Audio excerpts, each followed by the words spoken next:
going to jump into this story about Kit Clarenberg. He is a journalist at the Grayzone.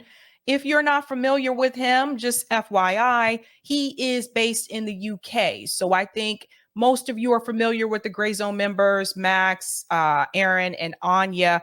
But there's also Kit, but he's just not in the US. He's in the UK. And apparently, Kit did not have a good week. Now, first, it started out with this tweet here that I saw from Anya, where she said, when Kit Clarenberg landed in the UK, his home country, anti-terror authorities were already waiting outside of his plane. They questioned him about his journalism and political views for hours and seized his belongings. So again, this is, similar to what we were saying with the issue with Tara Reid. Like, she went to Russia and she's been advised not to return back to the United States. Kit's not even trying to come to the United States. Like, he was just trying to return home to the UK, and he has run into issues as well. So the Grayzone actually released an article about this. So let's go ahead and get into that. So here we go. British police detain journalist Kit Clarenberg and interrogate him about the Grayzone. So this was written by Max Blumenthal. Very recent. I jumped on this one. British counter-terror police detained journalist Kit Clarenberg upon his arrival at London's Luton Airport and subjected him to extended interrogation about his political views and reporting for the Grayzone. So this is the piece. I'm gonna make it a little bigger for you guys. This piece where they mention his political views, I think that's one of the ones that's even more troubling, because what do his political views have to do with anything? You're supposed to live in a free country, but now they're questioning your political views. Let's go on.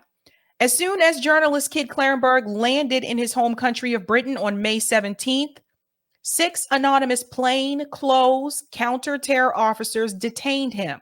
Now, I want to ask you a question here in reference to this. Imagine if you just got off the plane, a couple of guys come up to you and they say, we're going to arrest you, whatever they said to him, but they're wearing plain clothes. Now, what happens if you try to break away from them? You're like, who the hell are you? Like, I don't see a uniform. I don't see a badge. Why were they in plain clothes? Let's go on. They quickly escorted him to a back room where they grilled him for over 5 hours about his reporting for this outlet, for the Grayzone. They also inquired about his personal opinion on everything from the current British political leadership to Russia's invasion of Ukraine.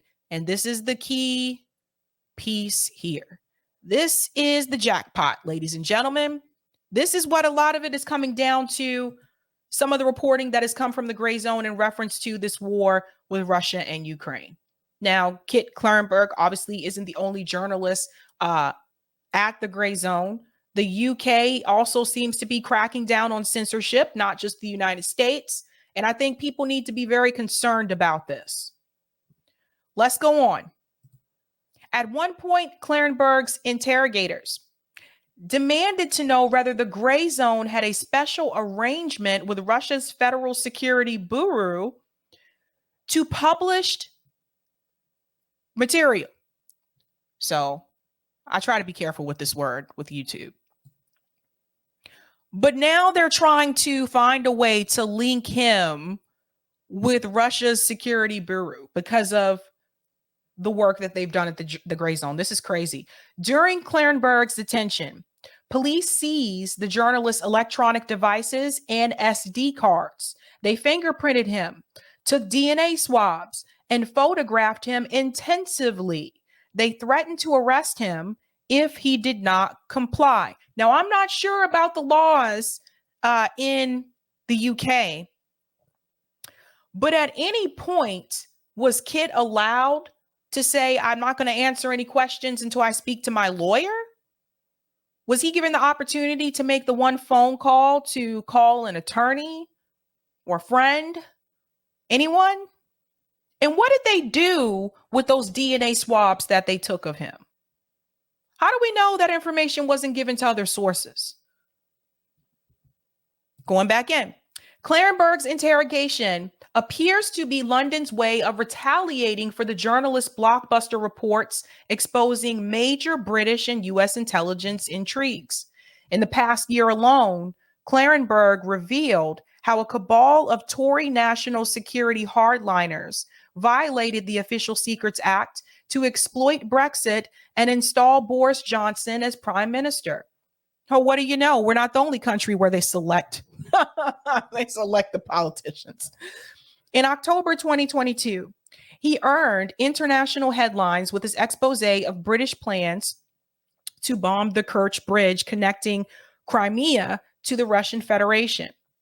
Then came his report on the CIA's recruitment of the two September 11 hijackers this April, a viral sensation that generated massive social media attention. This is the kicker right here as well. You have to be very careful reporting on that particular subject. Now, that's a tough one.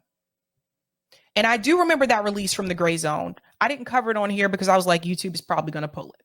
Like, just to be honest with you. But that one, September 11, and also this war with Russia and Ukraine, those two issues, depending on how you discuss it, if it goes against the State Department talking points, they will consider you to be an issue, a problem. Among Clarenberg's most consequential exposés was his June 2022 report unmasking British journalist Paul Mason as a UK security state collaborator hell-bent on destroying the Grayzone and other media outlets, academics, and activists critical of NATO's role in Ukraine. Because Clarenberg's reporting on Mason relied heavily on leaked emails, Mason falsely accused him of assisting a Russian state-backed hack and leak disinformation campaign. Mason has also reported the leak of his emails to the British police. So they have been watching Kit for quite some time. They have had their eye on him for a while. Emma Bryant, a self-styled disinformation expert who participated in Mason's campaign to sabotage NATO critics, dispatched lawyers to demand Clarenberg remove all of his articles that mention her from the internet. The lawyer letters also threatened costly super injunctions to prevent further reporting and challenge the authenticity of the email's content. The cease and desist letters additionally leveled false and defamatory allegations against Clarenberg, including that he was personally involved in her email and her Twitter account. And here's the tweet from Kit here. This is absolutely outrageous censorship of my friends and colleagues, in particular sinister, given I and the Grayzone News received formal cease and desist orders from @Shoesmith last week, acting on behalf of Emma Bryant. And here's that letter. Immediate action required. Dear Mr. Clarenberg, our client, Dr. Emma Bryant. And leak threat. We have been appointed to act by Dr. Bryant, as you are aware. Guardian journalist vocal in his support for Ukraine had information. Proton email account in suspected by individuals believed to be engaged by Russian state authorities. This has been reported to various, I think if I clip there to show me, I think it cuts it off a little bit there. Did you cut it off a little bit there? Yeah, various authorities and criminal investigations are ongoing. So I think I do remember seeing that actually. And then Max Blumenthal tweeted, YouTube has censored my and Aaron Mate's factual discussion of Paul Mason secret collusion. It has done so on the basis of harassment and bullying. We assume pressure came from the same elements seeking to ruin us. I remember when this was reported as well. Did the bogus and obviously malicious complaints by Paul or Emma prompt the UK police to detain and investigate Clarenberg?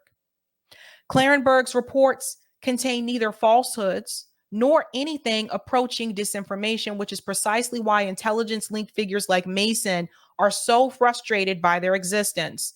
Despite Mason and Bryant's allegations, there is not even hard evidence that Russian were the source of the leaks. While reporting on leaked material, Clarenberg engaged in the same journalistic practice that the West's most prominent legacy newspapers, from the New York Times to the Washington Post, depend on to break news themselves. In fact, Thomas Rid, a self-styled disinformation expert and professor of strategic studies at Johns Hopkins University, has stated that journalists should not shy away from covering the leaks first reported by Clarenberg. So let's talk about that for just a second. You can follow all of the steps and all of the rules as the approved State Department mouthpieces do in the US. But if you are an independent outlet, and let's say you have a different perspective or you highlight a different side of the story that the West media has been instructed to avoid or to not discuss in a certain way, you will be considered a target and they will try to find a way to take you down. And when I say they, that's anybody from mainstream media trying to discredit independent media. Yes, that happens as well. That's the alphabet letter agencies that come after independent media as well. That includes politicians who also speak out against these things. AOC has been doing so in a particularly mild way, but I know what she's saying underneath, the heat of it all. So this is where the problem comes in. If Kit Clarenberg and the rest of the members at the Grayzone, if they have the same talking points as Mehdi Hassan, or if they had the same talking points as Morning Joe, they wouldn't be a target. Kit Clarenberg probably would have never been detained in the first place. The problem is their talking points, they are telling you the information that mainstream media is leaving out. And by the way, they're leaving it out on purpose. And that's where the problem comes in. And it's not just them. It's other independent media outlets have gone through this as well. Let's go on. It therefore appears that British authorities did not detain Clarenberg for any legal breaches, but because he reported factual stories that exposed the national security state's own violations of both domestic and international law, as well as the malign plots of it, media lackeys. And here is a copy of the detainee. Listen to this. Notice of detention under Schedule 3 for the Counterterrorism and Border Security Act 2019 to Kit Clarenberg. This writing is very small. I'm not going to read all of this. But it gives him a list of duties. Basically says here that he has been detained under paragraph 4 of Schedule 3 of Counterterrorism and Border Security Act of 2018. And it gives him duties here. While he is examined, he must answer questions to put to you by the examining officer, give the examining officer information in your possession. This is the scary part, including the pins and passcodes of any electronic devices in your possession. Give the examining officer on request either a valid passport or photograph, etc. Declare whether you have with you documents of a kind specified by the examining officer. Give the officer on request any, did I say that one already? Oh yeah, any document which you have with you, that's right. Cooperate with any search of your person and property, and not willfully obstruct or seek to frustrate the taking of photographs, fingerprints, etc. So that's the information that he had there. Interrogated under counterterror provisions, grilled about non-existent Russian ties. Journalist Karen, blah, blah, blah. I don't know how to scoop your name, Kit. Journalist Kit Clarenberg arrived in the UK on May 17th from Belgrade, Serbia, where he lives. He was planning to visit friends and family, but first he would have to pass through an obstacle course British police laid before him. As soon as his flight landed at Luton Airport, the pilot announced that border police were just around the corner and asked by all passengers to prepare their passports. The police were waiting for Clarenberg at the bottom of the stairs, leading passengers from the plane to the tarmac. They immediately led him into the back room and informed him of his detention under Schedule 3, Section 4 of the 2019 Counterterrorism and Border Act. There were 6 officers in plain clothes. I don't like the plain clothes off. Let me say something about this really quick. I was thinking about, remember the video that we talked about of the guy that was killed by the police? He was beaten up by the police so badly that it killed him. The officers that pulled him over were wearing plain clothes. So to him, it's just like, who the hell are these guys? You know, you may feel like you're being carjacked. You don't know what's going on. I never liked that idea of the plainclothes officers. But imagine 6 officers come up to you. You don't know they're officers. They're not wearing a uniform and just start to pull you away. How would you react? What would you do? All because of your journalism?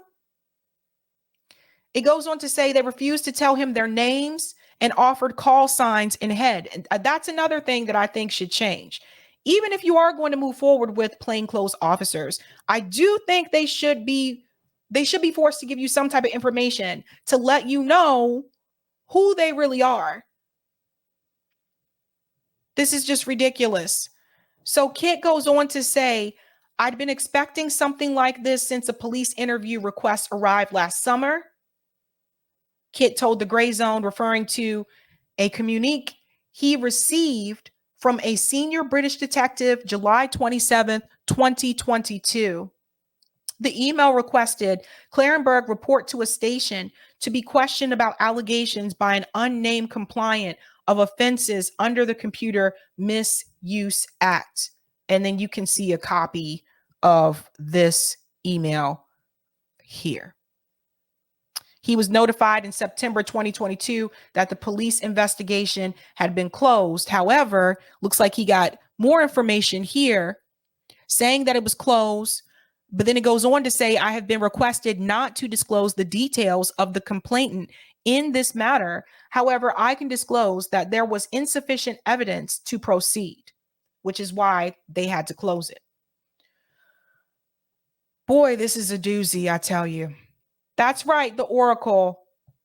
Very well said. Plainclothes police is like the execution of a no-knock warrant. Exactly. That's how I look at it. Back in the interrogation room at Luton, Clarenberg was asked which passports he held in his possession. They seemed surprised that I only had a British passport with me. The police then grilled him about whether he owned foreign property, which countries he had visited, and why. See what I was saying about the countries that you visit? See, this is something that they're looking at now, right? So everybody start paying attention. Go to Russia if you want to. May not be a good time right now. May not be able to come back. He was compelled to provide his address in Belgrade, disclose how much he paid for rent. Why is that any other information? Why do they need to know how much he paid for rent? And bizarrely, whether his energy costs were included. Let me say something about this piece right here. Remember what I told you about the energy issue? During the winter, some of the residents in the UK couldn't afford to pay for heat because if you're dependent on that pipeline and the pipeline, you know, they blew up the pipeline, then you're kind of screwed, right? So they actually created facilities in the UK called warm banks that people could go to get heat if they couldn't afford to pay for heat anymore in their home. So they're throwing this out there, whether or not his energy costs were included. That's just a way for them to try to point to him and say, oh, he is a Russian asset. They think they're slick. The officers then demanded to know why Clarenberg lived in Serbia. From there, police interrogators homed in on Kit's work with the Grayzone. They asked which publications I wrote for, and I told them I write for many. One even remarked they'd never previously heard of Mint Press Zone. Their overwhelming, if not exclusive, interest was in the gray zone. See? The officers asked about articles, including his report about the CIA's recruitment of the would-be September 11 hijackers, as well as his thoughts on the September 11 conspiracy theories. See? The gray zone has become a target. If it isn't this issue of people being detained, it's journalists from the gray zone being put on that Ukraine kill list that we've talked about before. If it isn't that, it's them being uninvited from certain conferences that they were originally invited to. And then when people are like, oh, I don't like their journalism in reference to the war in Ukraine, so let's uninvite them. They have now been seen as a target. And they're not alone. Then came a blizzard of questions relating to the gray zone. How much was Kit paid by this publication? How often? And into which bank account? So again, why is that any of their business? This is where I don't know if the legal process in the UK is the same. But this is where I feel he should have been allowed to say, I'm not going to answer any other questions without an attorney present. But it seems like he wasn't given that opportunity, or he wasn't allowed to do that. That's what it seems like. Because why do they need to know how much he's being paid and how often he's being paid and the bank account? They wanted to know who owned the site, how much contact did he have with Max Blumenthal, the author of this article and editor of the Gray Zone. Had he met Max Blumenthal in person? A lot of people have met Max Blumenthal in person. You gonna round up everybody? Like, come on. How many rallies has Max been at? How many speeches has Max given? You know how many people have interacted with Max Blumenthal in some way, shape, or form? Are you going to round up all of those people? The counterterror officers have rattled off a series of unfounded questions related to Russia. Does the Gray Zone have an agreement of any kind with Russia's Federal Security Bureau to publish hacked material? Whoops, I said it anyway. Damn it. Oh, well. Has Kit knowingly been in contact with any FSB operatives? Is he in touch with the current or former personnel of Russian state media? That would include RT, just FY. And who owns the Gray Zone, and is it sponsored by Russia? You see, they've been doing this thing now where everybody is supposedly a Russian asset. Like if you have a different view, different narrative, or if you're not repeating State Department talking points, you're automatically considered to be a Russian asset. If you speak out against the war in Ukraine, you're automatically considered to be a Putin puppet. Like, it's just ridiculous how bad this has become. Poor kid. It goes on to say at this point, the officers took Kit's bank cards out of the room for an extended period. They also seized his camera memory cards and SIMs, demanding he provide PIN codes to open them. What was done with my bank cards, I do not know. The same for the SDs. What they got off these old and barely used cards was unclear. You can read the rest of the article at the Gray Zone. Yikes. But this is what I was trying to warn people about. This is what is happening. This is the scary part about the censorship. If they can't find a way to silence you, then they'll try to find a way to detain you. So they detained Kit, and obviously they didn't find anything to be able to hold him there, right? But they'll continue to do this. Continue to do it to scare you enough and to put as much fear into you so that you won't continue doing what you're doing. So you will stop writing, or you'll start writing the way that they want you to write, or you'll report the stories, the ones they want you to report. You'll have the talking points that they want you to have and not your own. And that's what we've come to. So no, it's not just happening in the US, it's also happening abroad. So if you didn't know about Kit, you know who Kit is now. Like I said, usually most people know about Max, Aaron, and Anya, But now you know who Kit Clarenberg is, and his picture's on the thumbnail. So what a mess. What a freaking mess. Ay, ay, ay.